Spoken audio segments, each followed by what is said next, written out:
you'd like, then stay with us here rather than making a formal speech. Okay.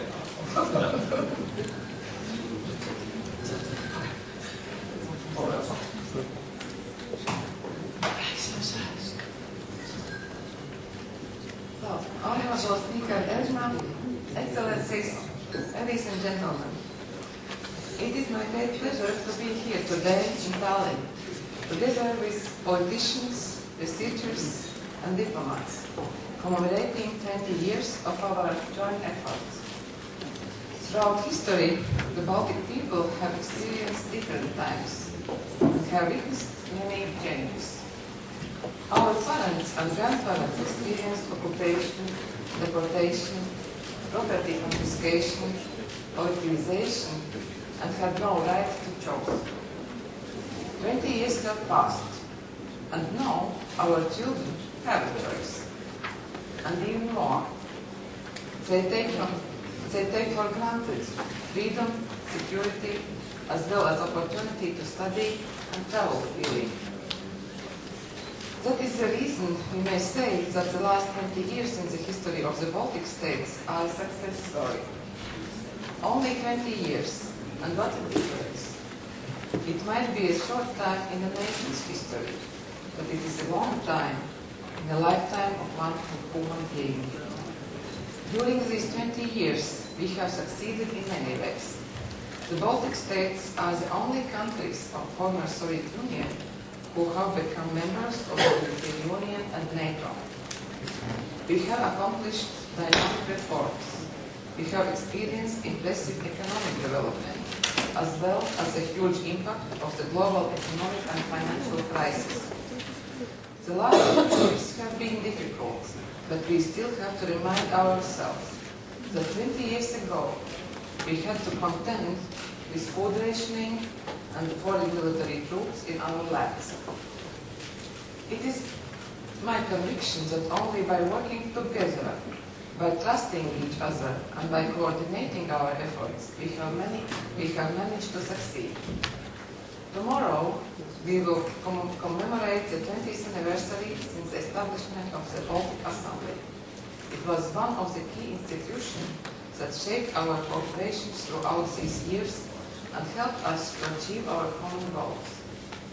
And it is still an institution that we, the parliamentarians, can rely on in our political pursuit. The strength of this, as of any other organization, is ability to change. We have managed to reshape this organization so that it fits our needs and needs. While appreciating the political ability of the Baltic states to act together and support each other, we have to face the changing world we live in. First of all, I see the prospect of the cooperation between the Baltic and the Nordic countries. We are united by the Baltic Sea, and we are responsible for paying adequate attention to this cooperation, so that in the future we can still say that this is a region of innovation, green thinking, new technologies and competitiveness.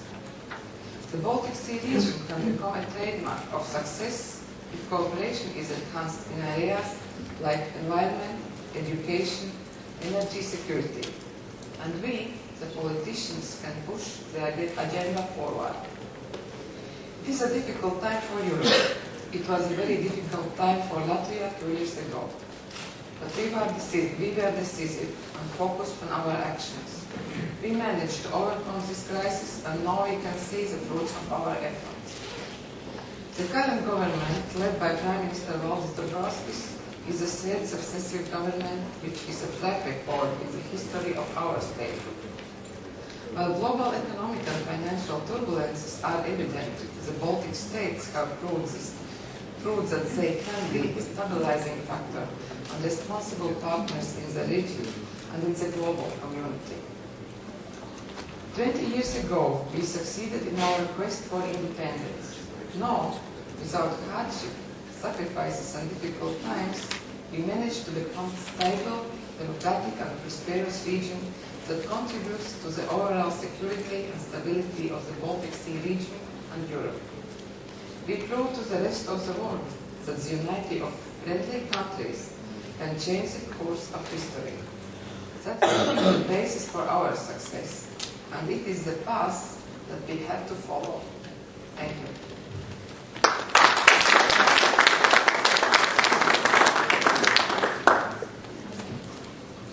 Thank you, Madam Speaker. On our programme, of course, we had the Speaker of the Lithuanian Parliament, but she was unable to arrive. She's arriving later this evening. I understand there's a difficult budget debate in the Lithuanian Parliament, which she cannot miss. Now we have our host country Parliament Speaker, Ergma. Sit here. Thank you, Mr. Chairman. At first, I am really very pleased to be here, and at the very beginning, I would like to thank all social scientists from Latvia, Lithuania, and Estonia who prepared really this very, very interesting report. And also, Marju Lauristin, Professor Lauristin, thank you very much for your very beautiful presentation. After that, it's very difficult to say something more. But why I am so pleased about this report? Because the first time I have seen the report which is really discussing development of three countries which started very similar situation. Of course, there were differences, but still it was very similar situation. I was always a little bit worried about if we compared ourselves with Finland, with Sweden, with Denmark. It is very good that you never compare ourselves with US, but you see it is different stories. And of course, the 20 years it is very short time. And what we have done, our countries have done during this 20 years, I think it is a great achievement. Although we have not achieved such a level as it is in Nordic countries. But still we are really very happy, one thing, that now the Baltic Sea is connected sea. Baltic Sea 20 years ago was not connected sea with Baltic countries and Nordic countries. And when we look now about the challenges, I think I always miss one part in this report. I already told Professor Lauristin, this part is also in this report missing. How the Baltic countries which way they have chosen in the development of research, innovation, and higher education all together. There was a different solution which is accepted in different countries. And it will be interesting to see what is the final result today. Not the final, but what is the result today. And I see one very serious challenge which we can use. It is in the field of research, it is the field of innovation. We are very small countries, that is right. We cannot build up some kind of huge industry. For example, building up the factories about 10,000, 20,000 people working there. It was, I remember it was middle of 90s when there was rumor about that Estonia will have some large car factory here. You see, if something happened, then we are very great troubles. But our challenge is that we must have a lot of small and medium size, which is really small if you compare, for example, large countries, high-tech companies. This is our challenge. And we must also think together, because, you see, there is something which everybody can understand very easily, including I can understand, I think, very easily, starting from the building of nuclear bomb, that you need the critical mass to create the real explosion. It is also the same for this high-tech field. In the field of research, you need to create the critical mass, these people, plus critical mass of financial critical mass. And this is one thing which is already, these ideas were before.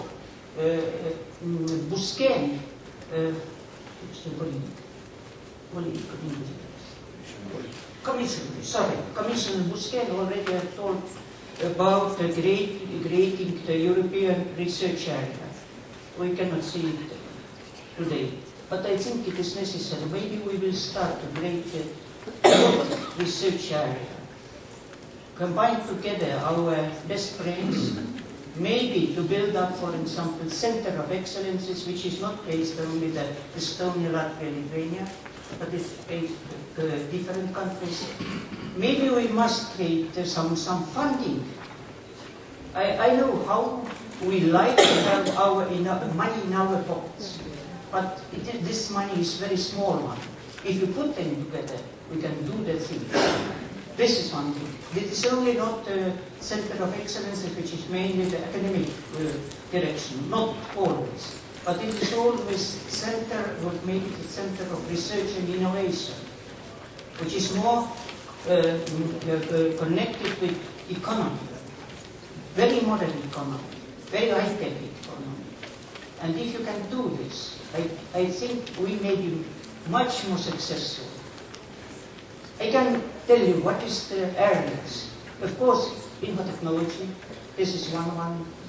Nanotechnology, very fast developing area. My beloved space technologies, we are working very hard.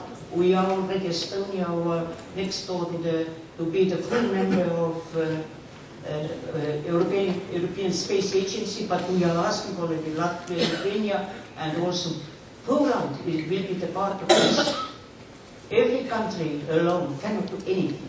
Space economy is very fast developing economy. It is also the places for us. This is our challenges also. So please forget egoistic thinking that my money is the best money. But in research, I think if you combine all this money, we can do much better things. And that is one. No, okay. There is one more thing, which you will discuss the next panel. But I am still worried one thing. You see, we are looking we like very much this welfare system which is in the Nordic countries, social system. But today we know that the situation is completely different when these countries started to build up this welfare system. We are aging nations. Our birth rate dropped very strongly. And now the question is how we must build up this system. Can you build up this system? Can this system be sustainable? I am not sure. And maybe this is the place when we must think very seriously what kind of social system we need, what kind it must be that it may give the people really security. But can we copy the Nordic system? I am not sure. Because the Nordic system creates also not only Nordic system, creates also another problems. That is, many people who are eager to come to this country to live, due to this good social system. But they are not eager to be the part of very hard workers. They try to use the benefits. We know many examples. I know at least. And this is one thing. And this is also very serious thing which we need to think. It is also the challenge how we can build up our country in such way that we can increase very really seriously our budget, more money in, and how we can use in such clever way that we are not killing all these things. And this is challenge. But I think that we need to work more together and try to build up. One more thing. I am always dreaming. I am dreaming about the building of Baltic Nordic Institute of Technology. Something like as Massachusetts. Once again, together with Baltic areas and Nordic areas, we may be very great force, but we must work together. we are really very egoistic. I can understand. I am also. I like the money in my own pocket. But I know if really we want to do something very seriously, we need to cooperate much more than we are cooperating today. And one more thing, very important. This is also which we must support very seriously. But I shall talk this tomorrow during the conference. I shall stop. Thank you.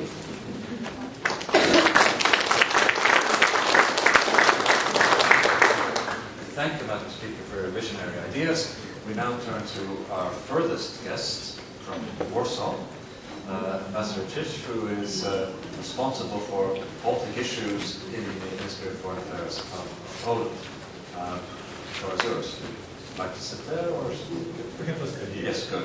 Thank you very much, Mr. Professor. Distinguished Madam Speakers, Excellencies, dear guests. First of all, I'd like to thank you very much for inviting Poland to participate in this conference. And my joy is, I think, at least twofold. First of all, Poland was in the very backbone of the common paper we started 30 years ago, which is now a reality, unbelievable reality. It's almost next to miracle. Look at from this 20 years perspective. Secondly, by the turn of fate, Poland is in the heavenly Union, navigating the whole ship through the stormy sea of crises. So there's a challenge really, but as well as very symbolic. So thanks a lot for this opportunity to be with you today. So perhaps I will omit all successes and achievements of Baltic integration, since I fully associate views presented by distinguished speakers. But I perhaps 2-3 remarks in this respect, because to my mind they are of universal value. First, we should see this whole transformation that took place in the Baltic Sea region, that started with the Gdańsk shipyard, and then supported by others, I mean other countries in the region, the Baltic region, Sweden, Finland, others, Germany. So the outcome of it, it's our common product. So we can see it as a universal contribution to the human thinking and human development, because the same spirit that originated in the Baltic Sea region is now still very much alive in North Africa. It's the same spirit, the same spirit. So this is, let's say, this universal aspect of what we are doing here. Secondly, it's worth mentioned as well, is a very elaborate and unprecedented at the global scale a system of regional cooperation. We don't have a similar thing anyway, well. So comprehensive, covering the whole spectrum of issues, functioning well. I will come to this later on, but it is, and it is addressing the most important issues in the region. And third, but I think this is also, to my mind, very important, is the regional resistance to the crisis situation. It is really unbelievable that all countries in the region are on the safe side, in a sense, still on the safe side. And why is that so? First of all, to my mind, it's a very right policy response from the region, and quick to the crisis situation. Secondly, we have still a memory of our past, so we are ready to sacrifice. So the readiness to sacrifice is still here, which helps us a lot to challenges. What is perhaps more important is we used to learn lessons. And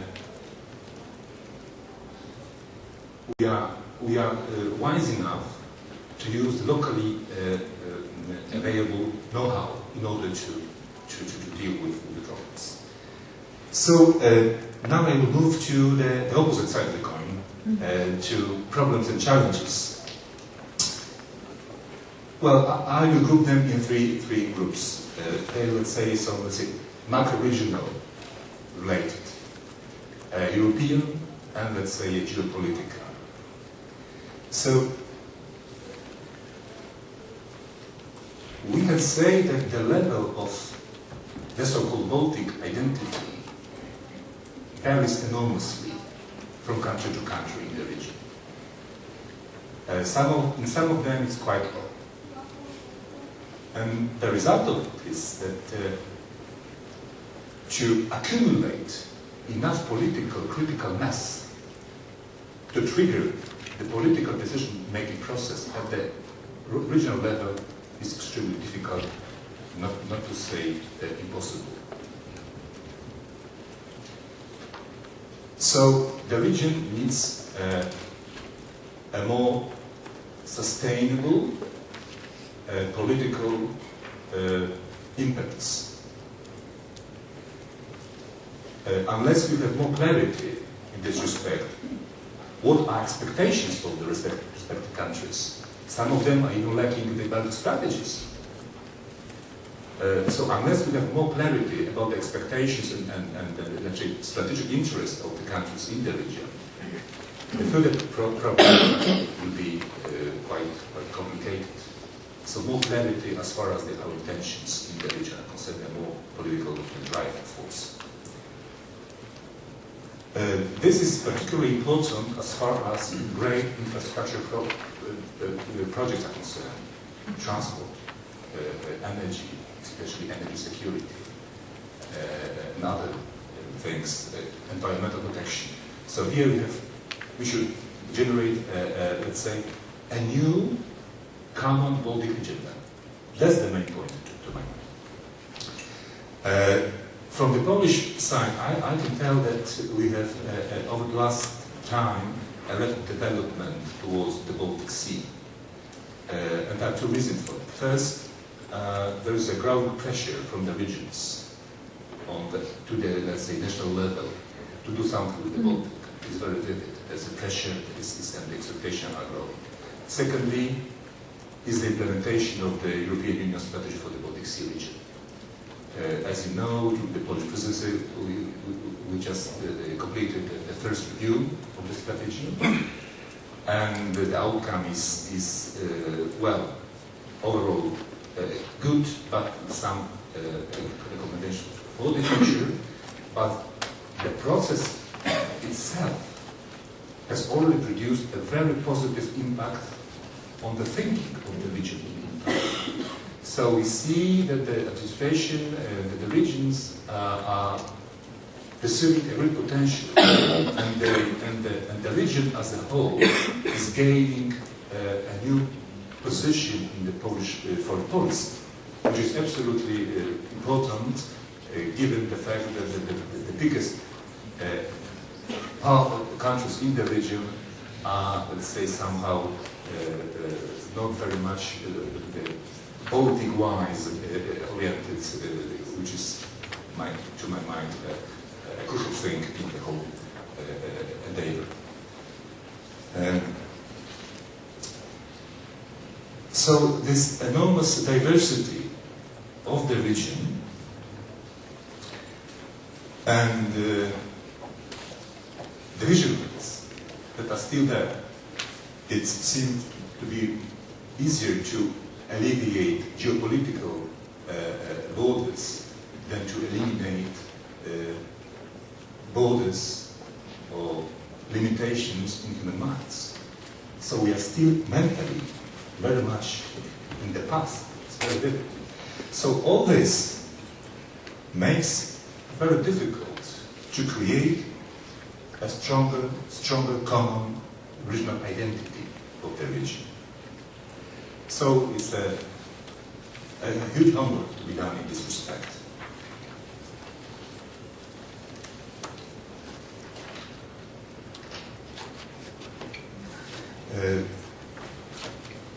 I will come back to this to the progress of the region in terms of accumulated knowledge in building a civic societies, modern societies.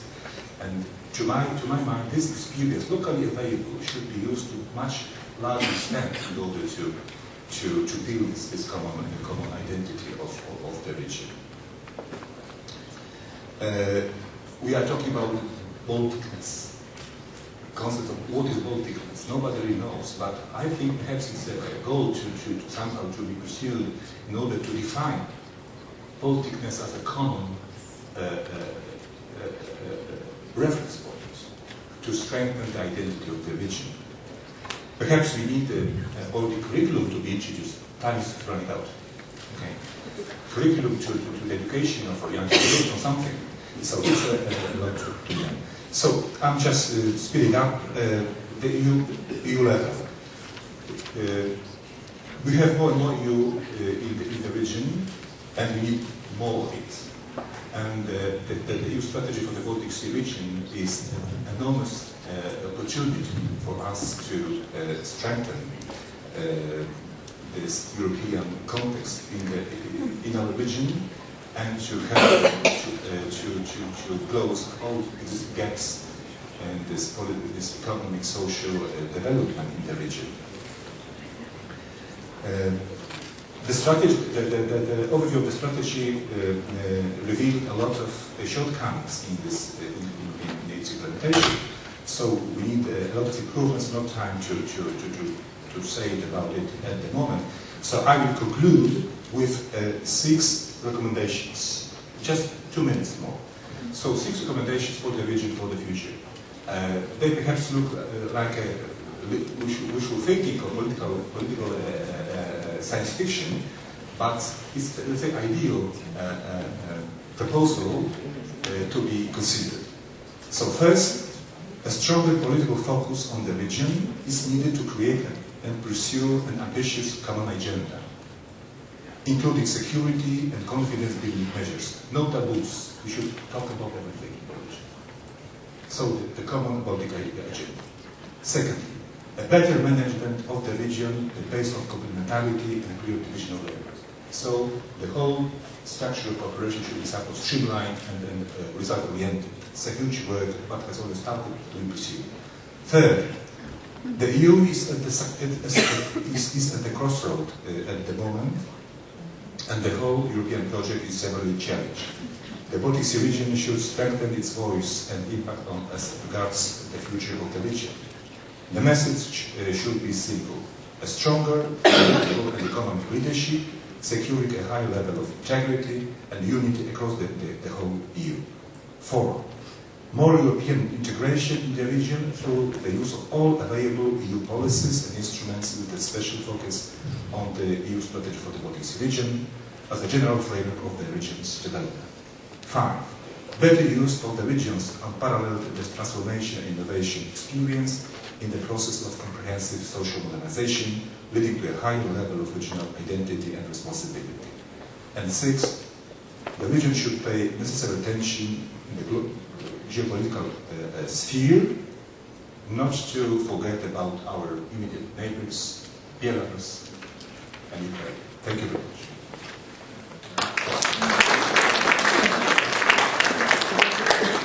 Thank you. And now, finally, we have Mr. Norkus from Vilnius, who is speak briefly and comment and react, because he is already one of the authors of the Human Development Report that you all have been looking at.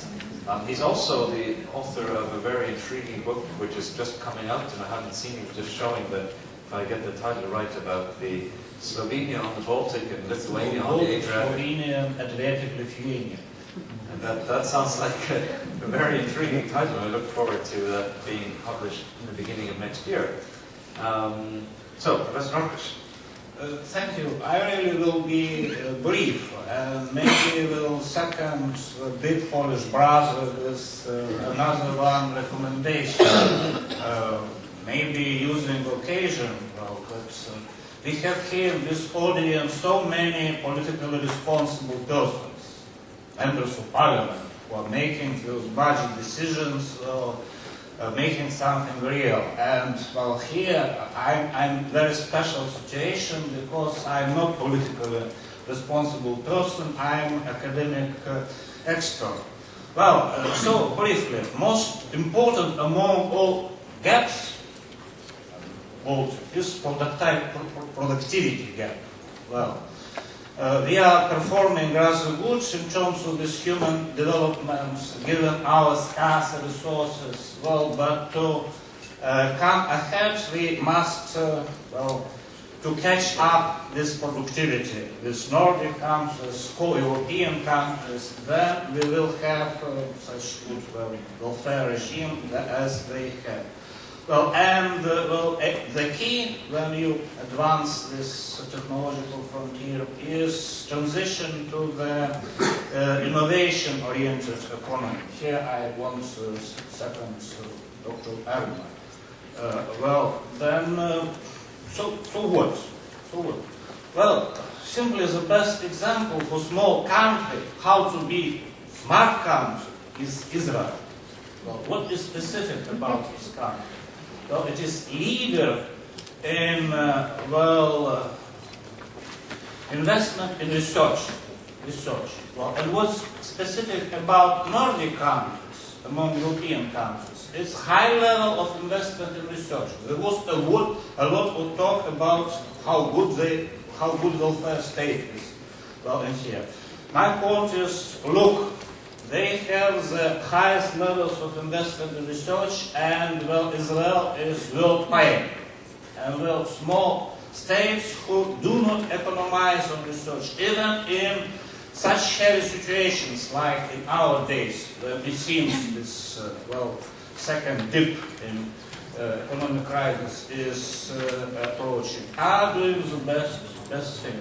Well, I think it's a key element how to close these gaps and go ahead and maybe even not only catch up but even progress the normal good development countries.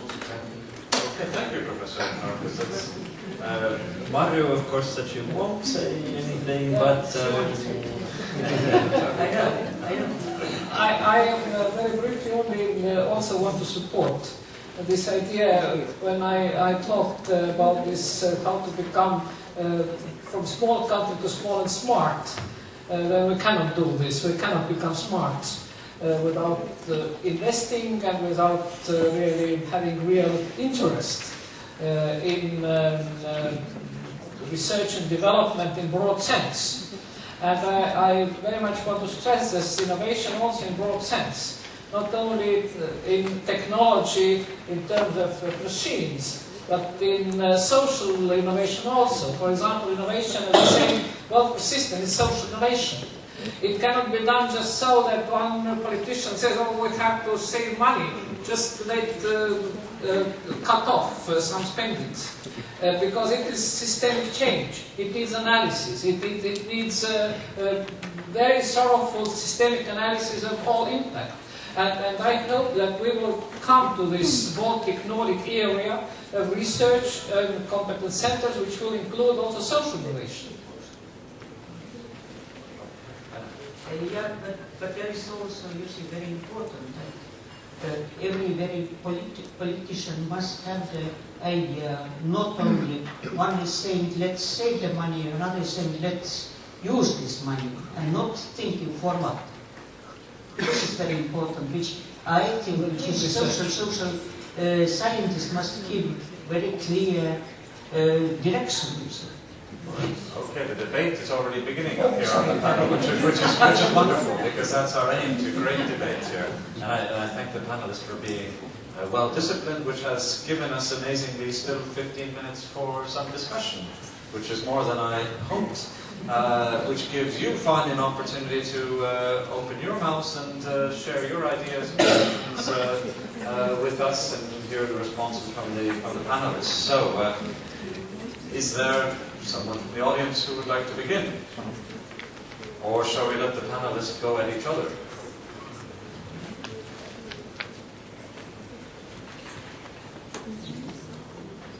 Well, maybe I should stand up and I can see better. Maybe there's someone's hand in the back which hasn't been raised. That trick doesn't work in the classroom either. You're medicine. I'm feeling revenged on the thank you. I'm feeling revenged on the president of the board. My question is about how to break the vicious circle. That is, it is quite obvious that we must become smart, and everybody accepts it, and everybody understands. But everybody also accepts what Professor Marju Lauristin has said, that in order to be able to become smart, we need to invest. But in order to be able to invest, we need some money, we need some resources, and this is obviously a vicious circle. And the most difficult issue in most cases, I think, all over the world, in any century, nowadays or in the distant past, but probably also in the future, is just if you have a vicious circle, you need to break it somehow in order to make the first step, to make the first really effective and efficient step and start moving in the right direction. But we very often see that we are in a vicious circle and we can't get going.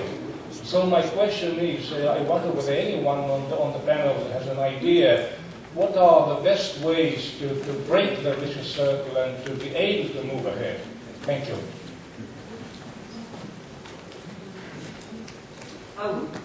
Maybe I can give you the very good examples how the different countries manage to do great things in the field of research. One thing is, for example, the same European Space Agency. Small European countries together have been as successful as United States, which include a lot of military money, as Soviet Union, which include tremendous amount of military money. But these people did all this community, they do a very good job. The same is many things. You see, we must understand that alone we are weak. And I think you must tell it all the time. I think it is very slowly we can go to improve our situation, but we need to do it. We need to do it. There is one other thing. You see, I am not very happy about the situation in European Union, because European Union is still agriculture-based union. It is not the innovative-based union. This is real question. Why we are still keeping this old fashion, which was pushed 50 years ago, but still only trying to use the same model. I would add also. I have to say that when you compare this investment in research and development in Baltic countries with the Nordic countries or with Germany, then I suppose the trick is really there. And then from science side we know that in other countries there is the enormously higher level of investment in research and development from part of the business. Because we have mostly only public money there. And if you look, for example, at Germany, then looking at social science, a lot of social science is done, for example, funded by Volkswagen Foundation. And in America, a lot of research in humanities and social science, and also in technology, also is done, for example, with the help of Rockefeller Foundation and other foundations. And when we speak about this Nordic Baltic research area, and the centers what you mentioned, I support very much. I suppose the first step is to invite to think about that, how to involve our big banks, which are having enormous incomes from our countries, and which are joining the best network with joining Nordic and Baltic countries, really banking network.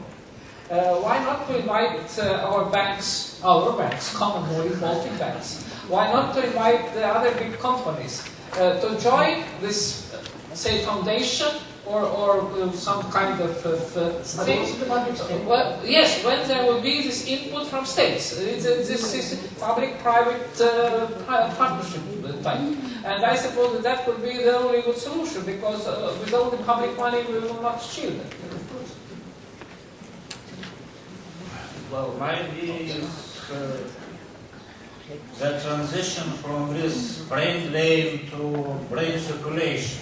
Well, you know, there is a great challenge, huge emigration, first of all of younger people, and is seen by many as something is tragic, and it really can become something like this if something will not be done to make this brain circulation working. The people, young people who are graduating from BA and A studies and coming, they could be in some ways attracted going back, bringing their not only know-how, knowledge, but also their connection, social capital, which was acquired abroad. Well, I think in some ways it's the key. Again, we can find something inspiring in the history of Israel. Well, Israel is performing so good because it has a huge diaspora.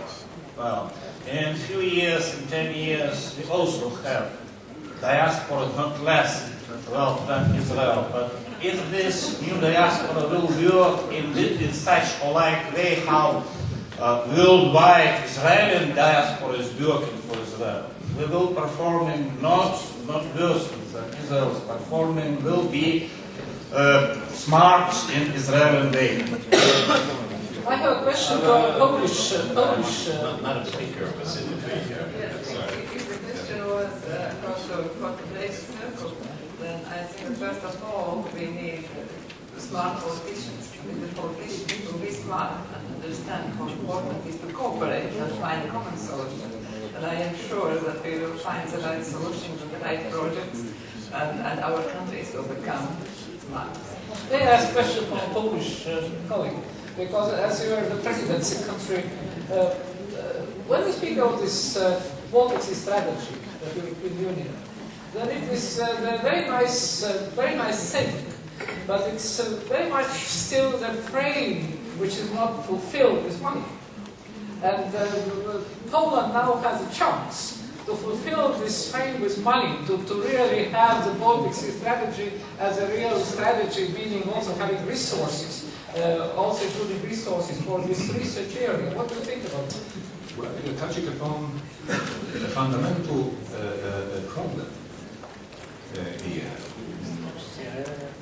As you know, the strategy for the Baltic Sea region is a pilot project. It's the first strategy. Now the other follow now.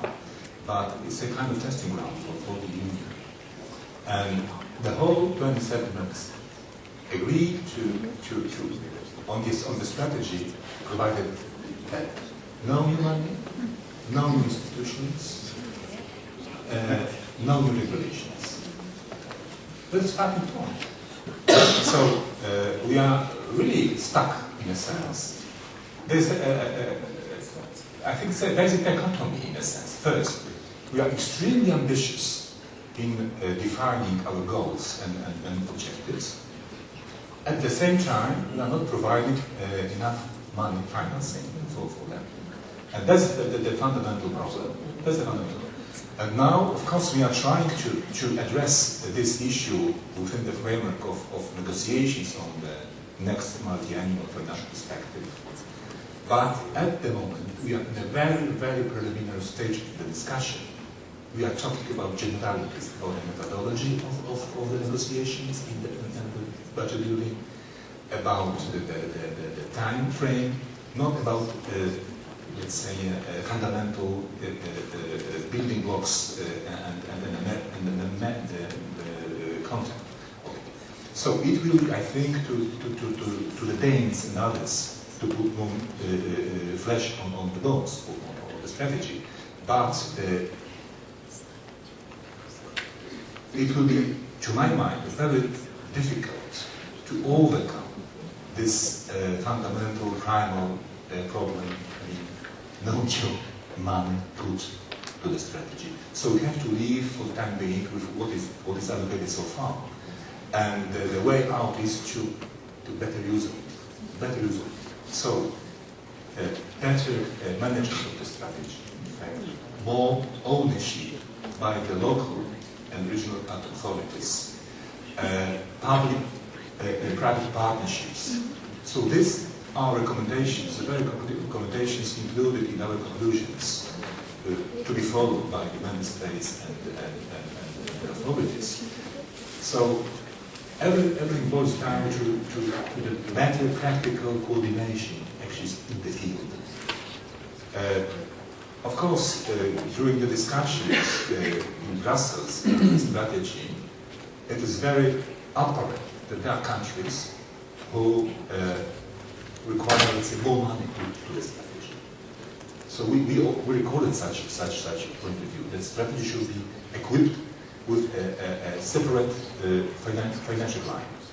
So far, it's not the case, but who knows? Perhaps in the future, during the discussion, such idea will be put, let's say, forward on the table to discuss. It still remains to be seen. So there is no panacea. So I have not really made a solution for it. But the problem is, let's say, it's a fundamental systemic problem so far. So I think this is really one of the not bad thing to propose the strategy, to talk a lot of about, and after that, oh, there is no money. The same thing was also, you say, we proposed very nice strategy. I was very enthusiastic beginning of 2000 that the countries must do it. Was the Lisbon strategy, 2010, that was the target. Every country must support 3% of GDP to research and innovation. It's great, it was a very great idea that European Union must be the most competitive union in the world. Why it is? And I think that this is something which, if we want to tell our citizens, and if we propose a lot of strategy, a lot of talking, and nothing doing, I think we are discriminating this good idea. Maybe less talk and more to do. If I can react just briefly, I would not agree with you totally. Okay. It's not that bad at all. It's not that bad. We have to realize that the strategy is a completely new animal. By introducing, we are creating a new culture of thinking, a new culture of cooperative intelligence. We all learn, starting from the EU level, national, regional, local. So the potential is there, and there are inevitable successes in implementation of the strategy. The people are talking the same language. The people are talking the same language. We are creating a community of perspective. And the money is there as well. 50 billion euro is there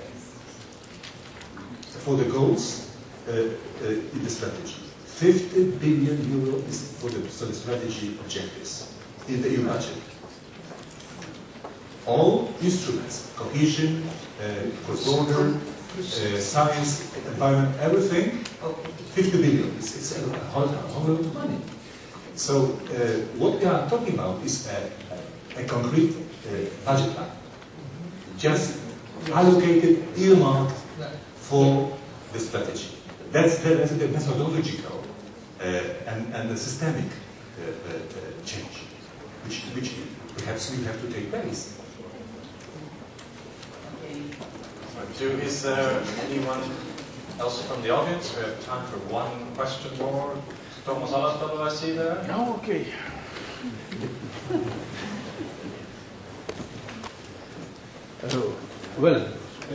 My name is Thomas Alatalo. I was Estonian second man in the Baltic Assembly, proceeded in 93, 99, and excuse me, I want to start saying Your Excellencies and non-excellent, because you all know that some people are more important and more equal than others.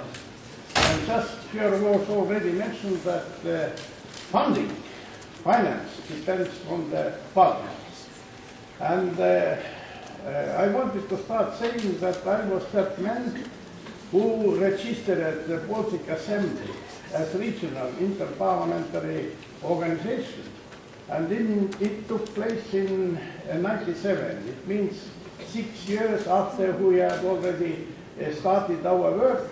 And I was occasionally in Brussels. I saw on the door a name, Security Studies Center, and I entered asking why the Baltic Assembly is still not mentioned in the encyclopedias. And the response was that as you have not yet registered organization. And then I asked our foreign ministry, and there was need to make a special application. There was a need to pay some money, and after that we were included to the list in which we were interested. And speaking about nowadays, I am very happy to see that the Baltic Assembly is newly headed by, on the level of the leaders of the parliament, as it was at the beginning of the 90s.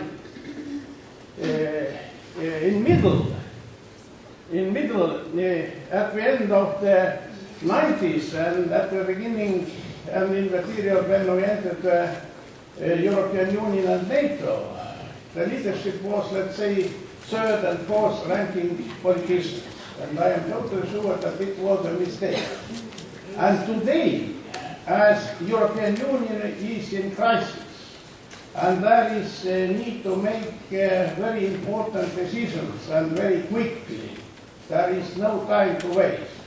My question is to the leaders of the current parliaments of the Estonia, Latvia and Lithuania. Maybe there is a time to rethink about the possibilities of new cooperation between the European Parliament from one side, and we all know that the role of the European Parliament is only increasing.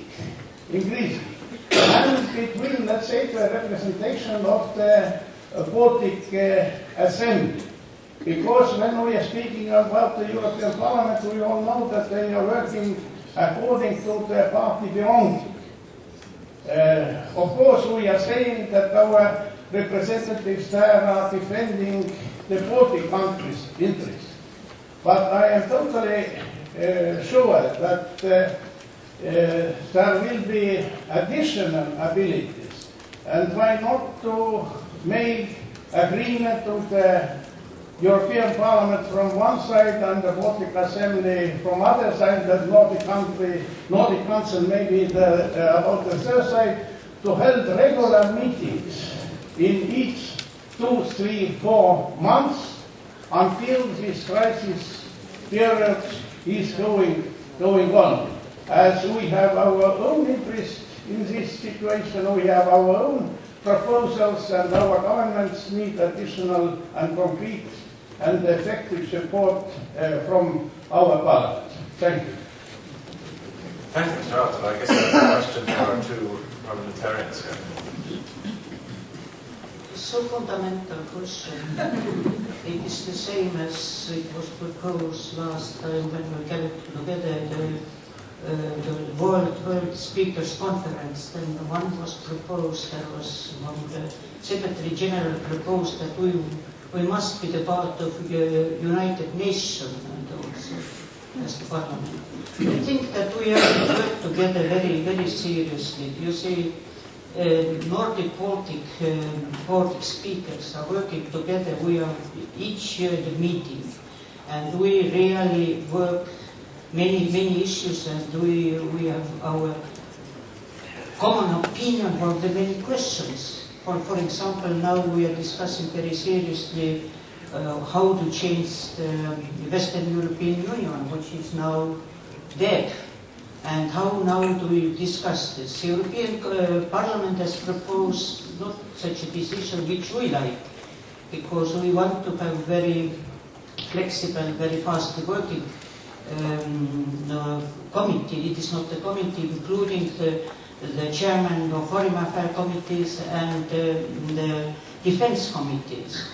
And we are discussing this, but I think that to connect the Baltic Assembly and European Union, since inside the European Union we all have our representative, it is something which I cannot see that it will be very effective. I think we have to cooperate on all levels. So first of all, on the level of Baltic cooperation, because you mentioned that 20 years ago, our common history and our common achievements, where that we understand how important it is for neighbors to cooperate. And the next level is a cooperation on NBA level, and we cooperate really. It's zero cooperation. We meet every year and discuss important questions and issues for all regions. And we have to cooperate on the level of the European Union, and we have to use all possibilities to cooperate, to find partners for the issues which are important for our countries. And we have to cooperate on the level of European Affairs Committee, on Foreign Affairs Committee, on Defense Committee. And we have to use every possibility to find partners to make our countries smart. Okay, thank you very much. We will have to wrap up there. I would like to thank the panelists, the organizers, and have gifts for the panelists.